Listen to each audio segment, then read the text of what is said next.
Good morning, ladies and gentlemen. My name is Clay, and I am the Bucks believer. Tonight's win felt much more like what a Mike Budenholzer-era Bucks game has been than pretty much anything else that has happened over the past month. The Bucks did snap their losing streak on Friday against the Oklahoma City Thunder, but this win felt much more meaningful because, well, simply said, the team actually played well as opposed to that Friday night game. They were largely put on the backs of their two all-star caliber players, as that brings me today's stat of the night, as Giannis Antetokounmpo and Chris Middleton both had 30-plus points. We'll start with Giannis, as he was the team's leader in scoring, putting up 38 points and grabbing 18 rebounds on just 19 shots. And the reason why he was able to do it on such limited volume is because Giannis got to the free throw line 24 times, of which he knocked down 19. Now, this has been a pretty consistent thing for Giannis so far in February, as he has got to the line 129 times so far this month, and he's made 73.3% of those free throws. Now, that's not an outstanding mark, but for Giannis, who has shot in the low 60s from the stripe over the past couple of seasons, that is a significant improvement, and he genuinely seems to be quite a bit more comfortable than he has been in the past, and I think that this is probably something that's pretty sustainable for him. He was pretty much able to do whatever he wanted against the Sacramento team.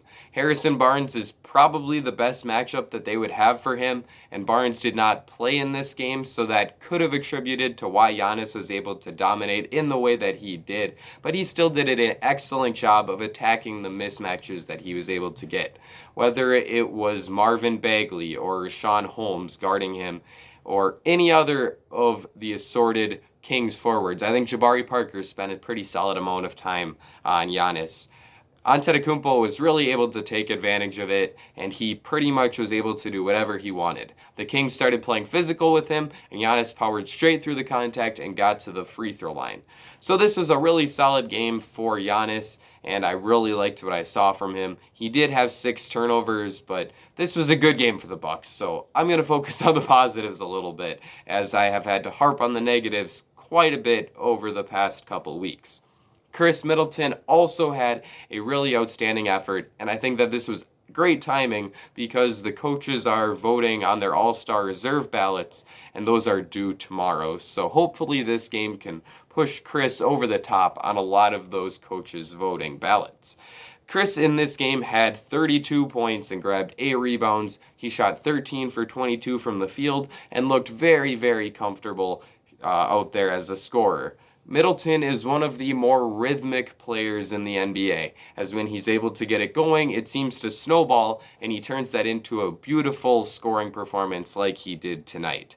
And that rhythm was certainly there in this game for Chris. It felt like he was able to really take advantage of the undersized Kings wings that he was matched up with, as he was taking De'Aaron Fox, or Tyrese Haliburton, or Buddy Hield, or Daquan Jeffries, whoever it may have been matched up on him, and he took them in the post and worked in himself into that fadeaway jumper that he has become so consistent with knocking down over the past couple of seasons. He also made 3 of his 5 3-point attempts. Overall, this was such a good sign to see Chris shoot the ball the way he did tonight, because he's been in a bit of a slump lately, as this was his first time scoring 25-plus points in the past 6 games. It was also a season high in scoring for Middleton, and he posted 4 steals as well, as he was very active on the defensive end of the court. To see Giannis and Chris play this well in the same game has to be scary for Bucks opponents, and when both of these two guys are putting up 30-plus points in an outing, it's going to be very tough to beat the Bucks. Dante DiVincenzo also had a really nice game for Milwaukee, as he had 16 points on 7 for 12 shooting. He did a fantastic job of putting his head down in the half court and taking the ball to the basket. He was doing this a bit ambidextrously, as he drove both with his right hand and his left hand. He was using his body to create space and was very powerful on those drives, and he also knocked down 1 of his 4 3-point attempts. DiVincenzo has been in a bit of a slump as well over the past couple games, although he has climbed out of it recently. But it's good to see him scoring the ball like this and good to see him playing aggressively on the offensive end of the court. And in addition to that, he also did a really nice job as the primary defender on De'Aaron Fox, holding him to just 13 points on 5 for 17 shooting in this game. Fox was still able to knock in a couple pull-up jumpers off the bounce, but DiVincenzo would not let him get around him, and that limited Fox's ability to score in the paint, which is where he's usually the most lethal. Fox was still able to impact the game in a positive way for Sacramento as he dished out 10 assists, but DiVincenzo did a great job of shutting down his scoring, which is where he is most dangerous as he has averaged 22 points per game so far this season. Off the bench, Pat Connaughton also had a nice game for Milwaukee, scoring 12 points on 3 for 4 shooting, and he did a nice job getting to the foul line as he made all 5 of his free throws. Pat really just played well on both ends of the court, didn't make too many mistakes outside of fouling a 3-point jump shooter, but in general, he played good basketball today, and it showed as he had a plus-minus of plus 23 in just 28 minutes played.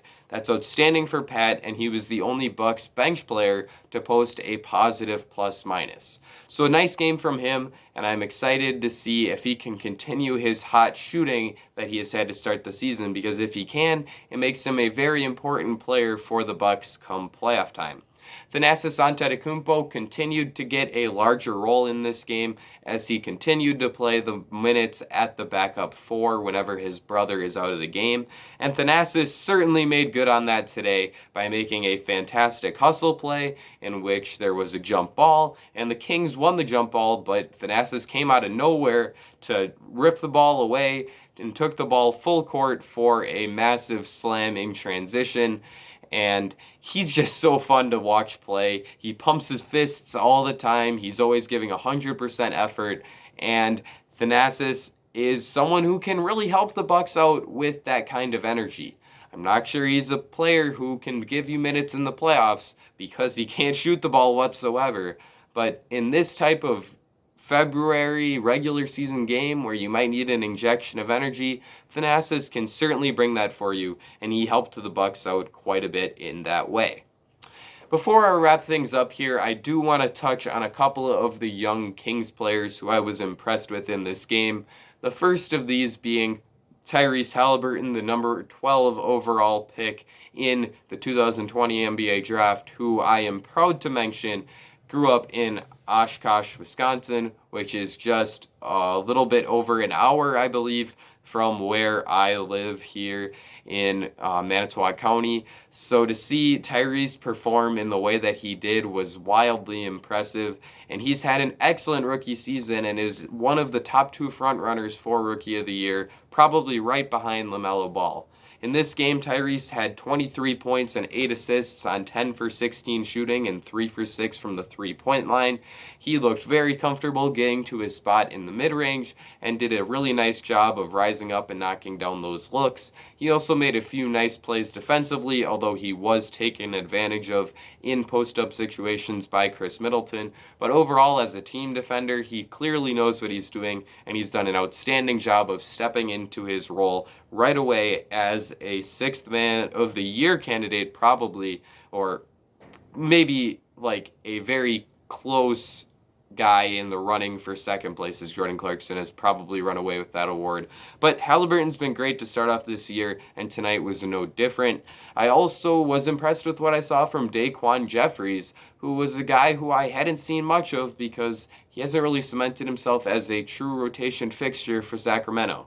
But in this game, in Harrison Barnes' absence, he got starter-level minutes, 40 of them actually, and made good on those, scoring 18 points and getting to the free throw line 7 times. He made 6 of those. I think he has a chance to really stick as long as his jump shot can be consistent because he seems to give good effort and defend well.